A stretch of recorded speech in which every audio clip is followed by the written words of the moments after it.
Well, good morning, everyone. My name is Glenn Hammer. As President and CEO of the Texas Association of Business, it's great to be in San Antonio, where TAB, the Texas State Chamber, was founded about 100 years ago. And it's terrific to be at Sunbelt Material Handling on a Chamber of Commerce weather day as well.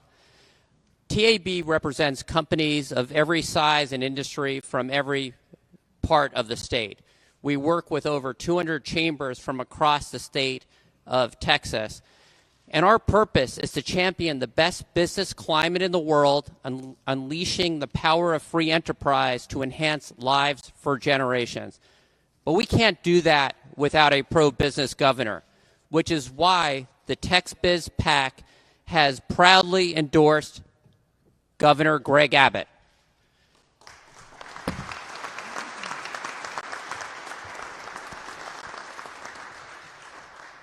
Under Governor Abbott's leadership, Texas has become the premier economic destination, not only in the United States, but in the world. We lead on exports, energy, agriculture, advanced manufacturing, population growth, and we also have the world's best barbecue. We have become this shining city on the hill for job creators because of the hard work of Governor Greg Abbott. And people are moving here in droves from all around the country because they are tired of high taxes and anti-business policies in other states. Governor Greg Abbott has worked to keep the Texas tax and regulatory environment business friendly. And as a result of his hard work, we've attracted over 230 corporate headquarters since 2015, more than any other state. And we now have the 9th largest economy in the world. It's over $2 trillion. For 17 years in a row, the Lone Star State has been named the best state for business. And with Governor Greg Abbott's leadership, Texas will retain that title for years to come. But there are some who are taking aim at the very policies that have made the U.S. the most successful country in the history of the world. And there is no governor in America who has a better track record of fighting back. And we know that Governor Greg Abbott will continue to stand firm and protect the Texas miracle. TAB is honored to be part of this event today, and the TexBiz PAC could not be more proud to endorse the business community's greatest partner, Governor Greg Abbott. Thank you, Governor.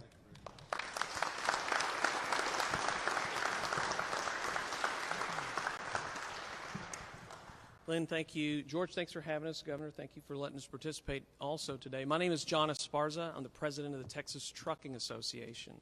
Appropriate that we're sitting here in San Antonio having this conversation today and that I get to speak after Glenn, because 1 out of every 15 jobs in this state is in trucking. Nobody understands that and has understood that more than the governor.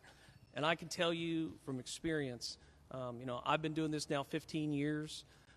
When he was Attorney General, he had concerns about the safety, security, but the infrastructure of this state, to the extent that we talk regularly about what's on truckers' minds. What do we need to do to keep transportation flowing? It is a tremendous challenge. And I can also proudly say from experience over the last couple of years, when all of this business broke loose a couple of years ago and we didn't know what was going on, the first call that we got before you ever read it in the press was, John, how do we ensure that the trucks keep moving?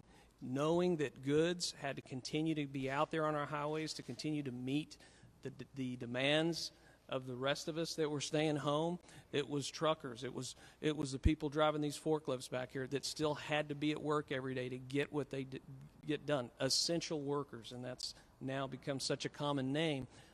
But Governor Abbott, not just because of the relationship that we've had the number of years, but continues to see change and continues to keep his thumb on the pulse of the trucking community.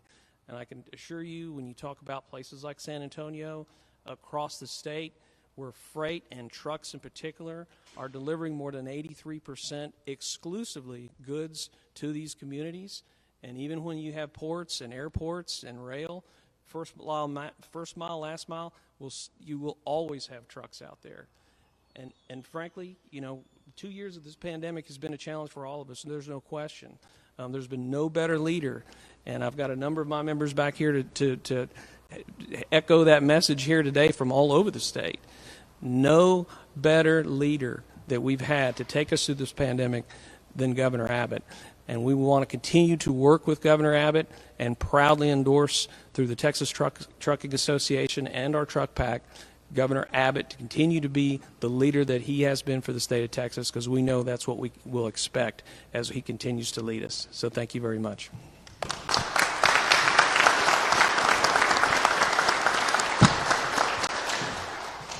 Good morning, Governor Abbott. Thank you for including us. And George, thank you for hosting this.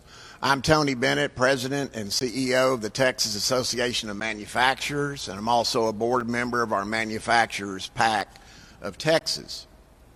We proudly endorse Governor Greg Abbott once again and enjoy working with him and his staff. Governor Abbott totally understands that to keep the Texas business environment #1 in the world, there are a lot of things that you've got to do. We are absolutely pleased that his staff and all of his senior folks in his office are totally understand that manufacturing is a core element of the Texas economy. It has a very high jobs multiple. By that I mean for every manufacturing job that we can create or retain, an average of 5 additional jobs show up in your community. In some cases, aerospace, for example, petrochemical jobs can be as high as 9-to-1 jobs multiple. #1 exporting state in the USA for 2 decades running. Site Selection Magazine, 9 years in a row with a Governor's Cup Award.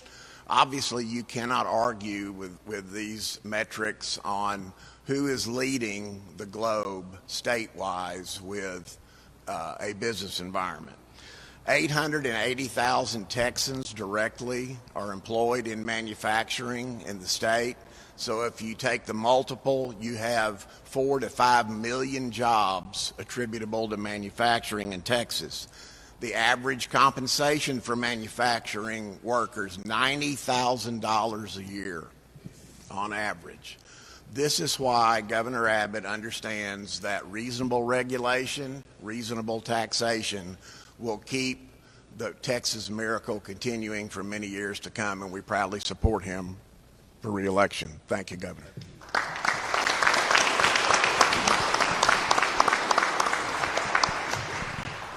Good morning, and thank you, Governor Abbott, for allowing me to join you here today. My name is April Ansira, and I'm the Vice President of the Ansira Auto Group based here in San Antonio.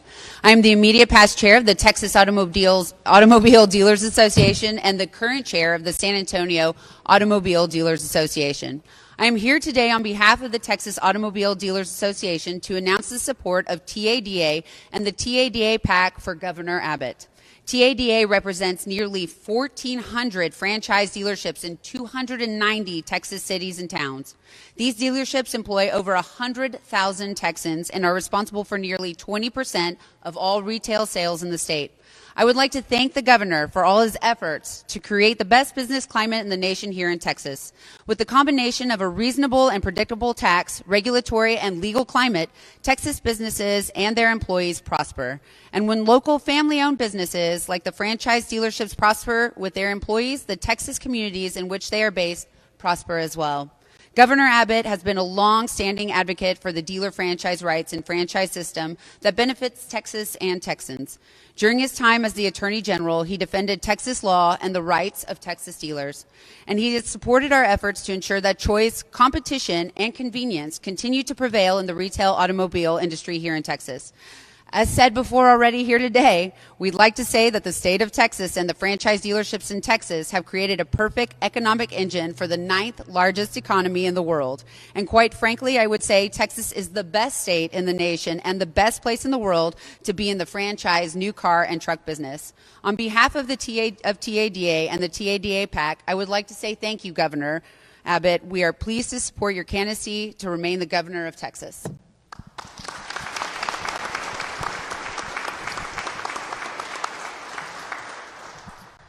My name is Patrick Richardson.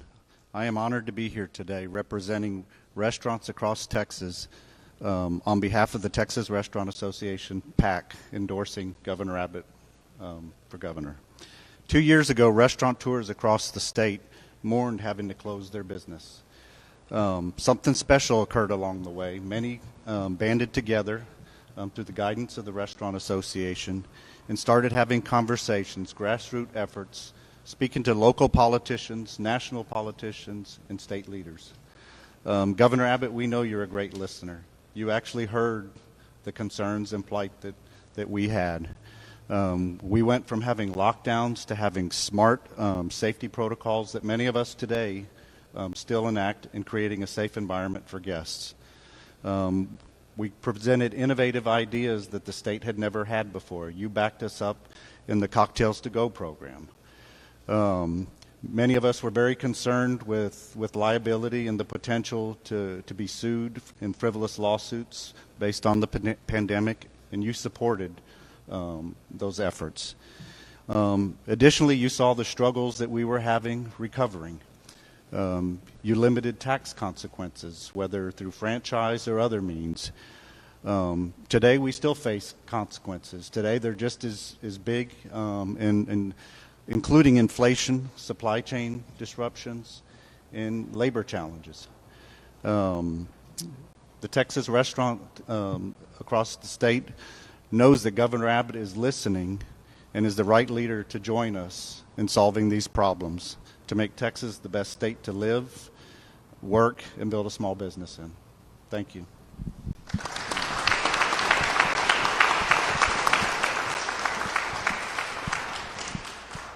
Well, good morning. My name is Christopher Williston, the President and CEO of the Independent Bankers Association of Texas. I am pleased to be here today and to have the opportunity not only to say thank you to Governor Greg Abbott, but also to offer IBAT's endorsement for our Governor, Greg Abbott, for the third time since 2014. IBAT has the honor of representing 300 community financial institutions around our great state. If you get anywhere outside the major metro areas, you'll see all of these bank logos on the high school scoreboards and the back of Little League uniforms, and they give countless resources to local organizations, and their employees' hands are always at work serving the various needs of the communities that they call home. But most importantly, they make the dreams come true for small business people, individuals, and families across the economic spectrum. They do the right things the right ways for the right reasons. Just as Governor Abbott has provided us incredible leadership through the challenges of the last couple of years, our state's community banks were unrivaled leaders in supporting our local and state economies by delivering the majority of paycheck protection loans to small businesses throughout the state of Texas, and so many that are represented up here with us today. We helped keep employees and suppliers paid until we could safely reopen to serve consumers throughout our great state. There's no doubt it's already been identified how well Governor Abbott has delivered on his promise of making Texas the best place to live and do business in these United States. And certainly, as a heavily regulated industry like banking, we appreciate the balanced approach that the Abbott administration has taken here in the state of Texas to ensure that we have appropriate oversight of our financial institutions, but also balanced consumer protections so that we can serve our customers and make a profit at the same time. It is in Texas as it should be everywhere, but often isn't. Looking ahead, an educated workforce is so important to our financial institutions, but also to make sure that we have successful customers. We know this mission is never completed, but we also know what a priority it is for this administration in education funding. The last 2 years have reinforced the importance of things like adequate broadband coverage, as more and more of our education, our health care, our commerce, and our financial services are predicated on being able to be conducted remotely. Governor Abbott has been a leader in expanding this important infrastructure to the underserved areas across our state. High taxes and overly cumbersome bureaucracy in other states has brought so many business here, as has been noted. They clearly see something here that doesn't exist elsewhere. So today we celebrate and appreciate the steady hand, leadership, and vision that Governor Abbott has brought to our state over the last 7 years. and we know that whatever challenges and opportunities we face as a state, that they'll be met head on. With that, let me say one more time how pleased I am to continue to offer the endorsement of the Independent Bankers Association of Texas to Governor Greg Abbott.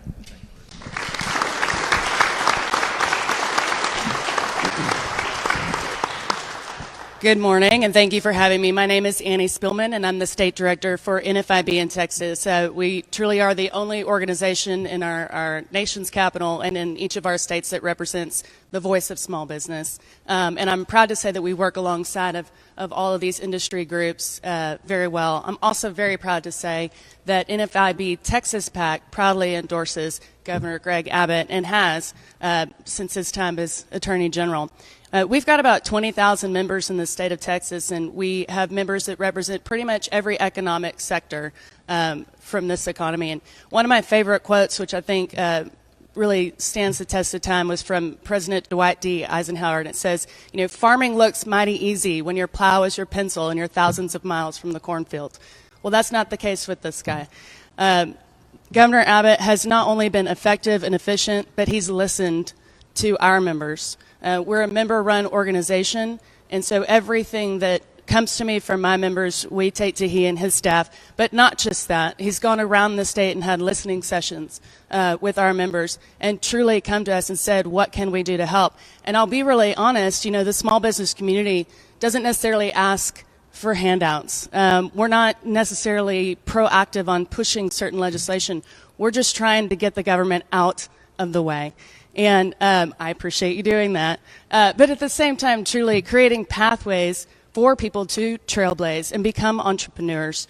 And, when we poll our members, uncertainty over economic conditions right now, uncertainty over government action, government intervention, cost of health insurance, taxes, regulation, have been their top problems and priorities.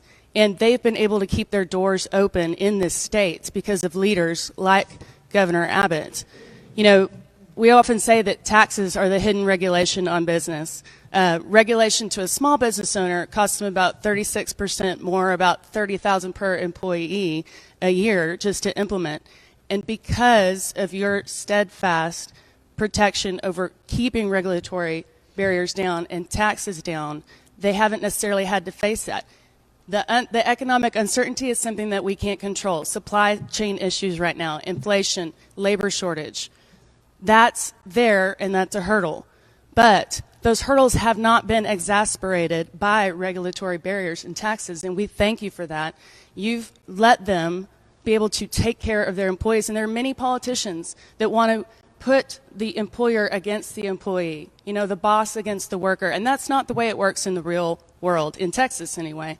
They work together, they want to take care of their employees, and they've been able to do that. And one of the most important things you've done as governor is really prioritize workforce skills training. And, NFIB was part of the Keep Texas Trucking Coalition. And to keep those, the liability down on truckers and just commercial vehicles, in general, down so they can go and take care of Texans. But same so that business owners can remain open and they don't have, ambulance chasing lawyers coming after them.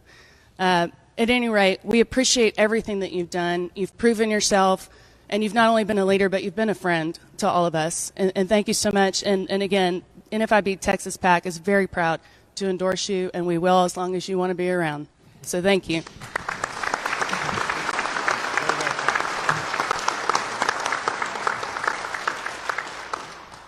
Good morning. I'm George Munford with Sunbelt Material Handling. We're a forklift dealership with locations in Oklahoma City, Tulsa, our headquarters in Dallas, Austin, and as of January 1st, San Antonio. When we were approached by NFIB about hosting this event, we didn't hesitate to agree to take it. Our business over the last 2 years of this pandemic has flourished, and a lot of that was because of the pro-business atmosphere here in the state of Texas fostered by Governor Abbott. As you all know, supply chain issues have hit everyone hard, and we feel that forklifts are the backbone of the supply chain. The semi-trucks don't load themselves.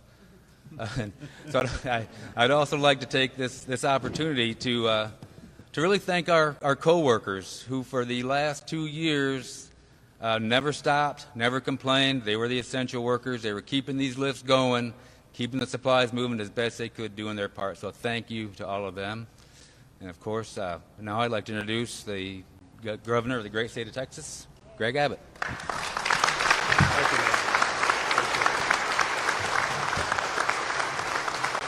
Well, first, let me start out by thanking George and Sunbelt Material Handling for opening up this facility for this wonderful event. Thank you also for the men and women that you employ, that you put to work to make sure we keep Texas growing and maintain those construction projects.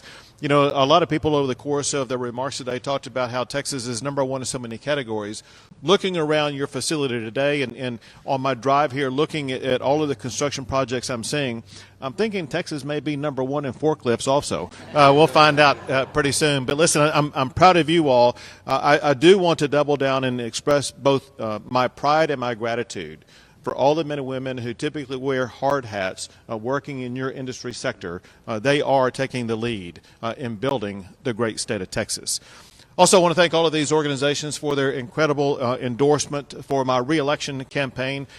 These are organizations that represent the job creators and the small businesses across our state. Organizations whose primary purpose is to keep Texas the best state in America for doing business. I want to thank those who are sitting at the table. Glenn Hammer with the Texas Association of Business and Texas BizPac. Thank you for being here. Thank you for your endorsement. John Esparza, a good friend, President and CEO of the Texas Trucking Association and TruckPack. Thank you. Tony Bennett, President and CEO of the Texas Association of Manufacturers and board member of Impact. Thank you, sir, for being here. April, good to see you again. Thank you for your past chair service for the Texas Auto Dealers Association. Patrick Richardson with the Texas Restaurant Association, TRA PAC. Christopher Wilston, President and CEO of the Independent Bankers Association of Texas. And Annie Spillman, the Texas State Director for the National Federation of Independent Business, Texas PAC. In addition to those sitting at the table, there are other organizations that are announcing their endorsement today, many of whom are represented by those who are standing behind us, some who are not present here today.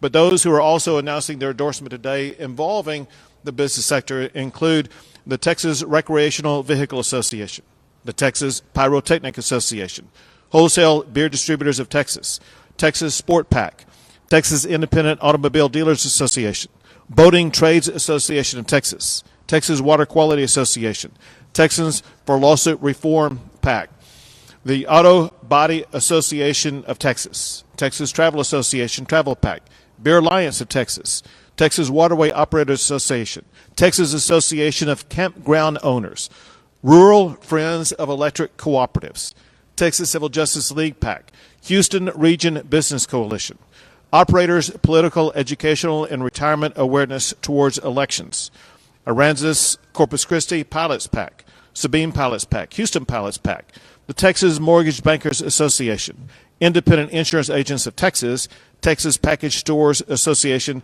and Texas Bankers Association. Let me sum it up this way.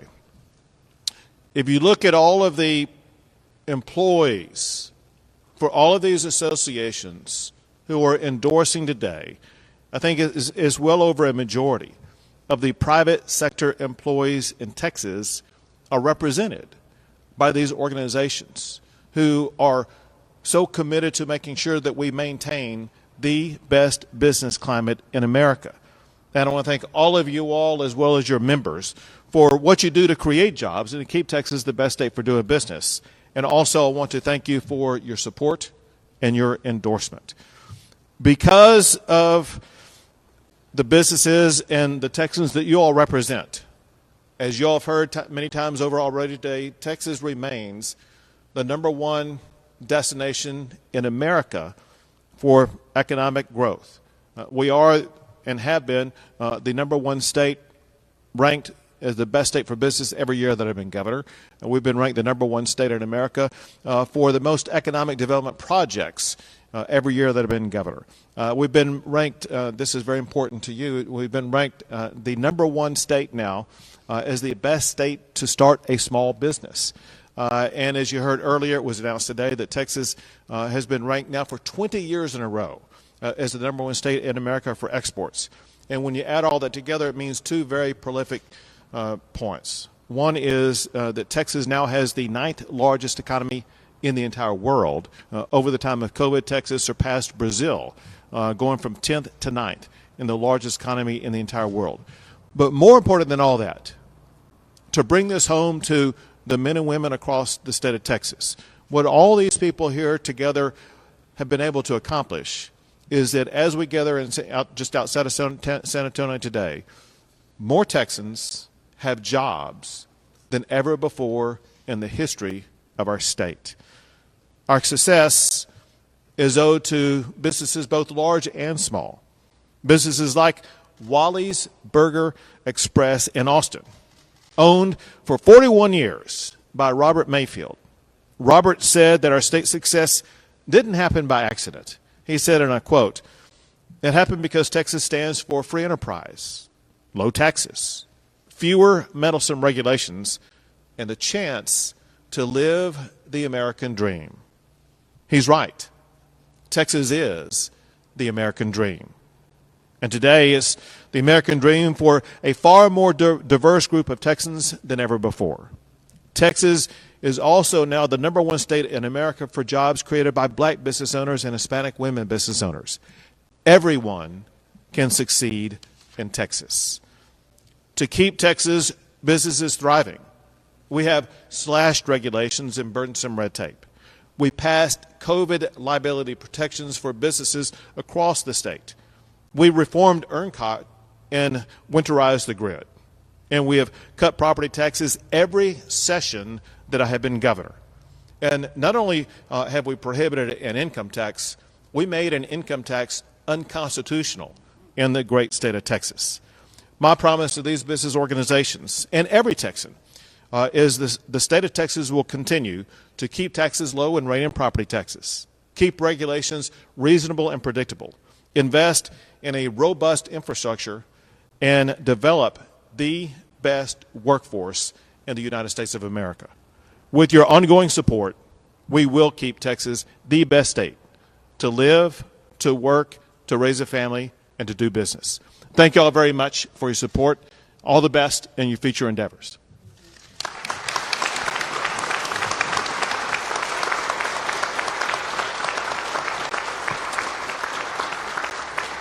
We'll take a few questions. Governor, here, Antonio with Univision. Governor, everything is fine on the business side. I just spoke to the president of the American Federation of Teachers, and teachers are leaving this field, the teachers' job, by the dozens. Many factors, COVID, overwork, but mainly, Governor, low pay. They just witnessed that the governor of New Mexico gave them a 7% increase in their pay. Looking at this situation right now, Governor, would you be able to do something for them in the next session for the legislation? Are you worried about these teachers leaving and maybe, education might suffer because of the lack of experienced teachers? Can you promise that you will give them a pay raise? Sure. Listen, I'm going to be happy to answer your question. Before we start taking off-topic questions, let me address any questions that may arise concerning the topic we talked about today. Then I'll come to you next. Can I ask you about, obviously, the power grid failures from last year and recruiting businesses that come to the state? Is that coming up as you talk to other businesses as to whether or not the grid has been fully fixed? And are there other things that you need to do to make sure businesses don't lose business like they did last year when the grid went down like all of us? Yeah, a couple of questions. I'll answer them all. First, over the past year, since Winter Storm Uri, we set an all-time record for the number of businesses that actually moved their headquarters to the state of Texas. Not only was it an all-time record, it was almost double the second highest number. The people who make decisions to relocate their business, which is a very expensive proposition to go through all that time and hassle of undertaking a move, they invest a lot of money into studying things like the power grid. And all their studies proved exactly what we were able to prove this past week. The power grid is more resilient, more stable, and stronger than it's ever been in the history of our state. In addition to those that moved their headquarters here, we also saw a massive number of economic expansions. Some easy examples, and that is the Samsung semiconductor facility just outside of Austin, Texas, as well as the Texas Instruments semiconductor facility. Those were not headquarter moves. They were massive investments totaling almost $50 billion in the state of Texas that will be connected to the power grid, and they know full well that the power grid is going to continue to function. And let me explain that. What we did to make sure that we did have a strong and resilient power grid, I signed 14 laws over the last session. By the way, 14 laws that were supported overwhelmingly in a bipartisan way. Both Democrats and Republicans agreed with these 14 laws that reformed the power grid. Meaningfully, it led to Texas having 15% more power generation capacity. It led to winterization that protected power facilities across the state. More natural gas facilities were designated as critical infrastructure. During Winter Storm Uri, there were less than 100 natural gas facilities designated as critical infrastructure. Now there are more than 2,900 designated as critical infrastructure. There was an increase in power generators online because of improved maintenance schedules. Last winter storm last year, many of the power generating facilities were undergoing maintenance at the time. PUC saw that. They wanted to make sure that no one would be undergoing maintenance during the height of the winter season, and they kept those facilities online. PUC also made sure that the power generators had an availability of alternative fuels to generate more power. And you also saw this year something that was different than last year, and that is all the different sectors in the power generation system, from the wellhead to those who generate the electrons themselves and deliver it to homes. They worked with greater collaboration. Most importantly, however, would be the tangible results that we saw delivered as a result of these improvements. At the height of the power generation supply over the winter storm that we just passed, they were able to generate more than 86,000 megawatts of power. And that far exceeds the estimated peak demand during Winter Storm Uri. ERCOT forecasted that peak winter demand during Uri was about 77,000 megawatts of power. That's 9,000 megawatts less than this event's high available power supply. This event's high available power supply is enough to supply power to about 1.9 million homes, in addition to what was actually used. And also this winter storm that we just went through, according to estimates that I have been provided, and this was the second highest demand for power that we ever went through. Uri was the most, obviously. Maybe second most was 2011, and the reports I've been given is that we exceeded this year the demand in 2011. Point, however, most importantly, we had far more power than what was needed to respond to Winter Storm Uri. Two more questions? Governor, I have a question about business. Federal O'Rourke is having a campaign stop about 10 miles from here.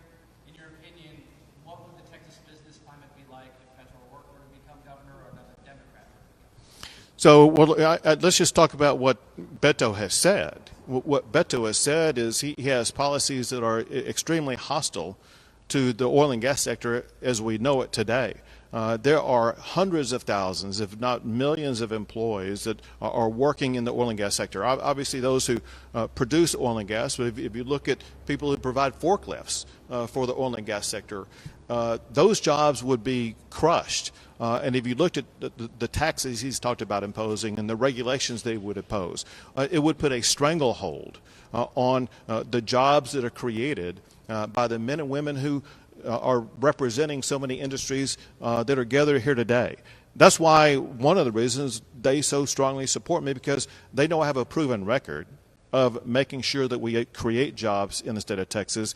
And if you look at the policies that Beto has already articulated, he would be crushing jobs in the state of Texas.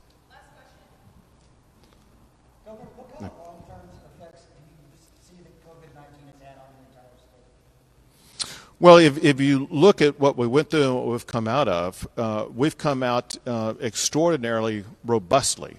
And it's because very early on, as you heard people up here talk about today, more than half of businesses stayed open. Others we were able to open up very rapidly, and it's led to a rapid economic recovery for the great state of Texas. Now we have far exceeded in adding more jobs than were lost during the course of the pandemic. Texas is one of just 4 states that has added more jobs than were lost during the pandemic. And so economically, it has been very good for the families involved. They want to get back to normal as quickly as possible, and we have provided them the platform to be able to do that. I'll go back and answer your question. So on your question with regard to teacher pay, you omitted something very important. What you omitted is what we did in 2019. What the state of Texas did, what I promoted, and what I signed into law was, if not the largest, one of the largest teacher pay raise ever in the state of Texas. At the same time, Texas added more funding for public education than maybe ever before, and then we continued that in the 2021 session. I can tell you that there is no governor in the history of the state of Texas who's devoted more resources to public education than I have. Thank you all very much.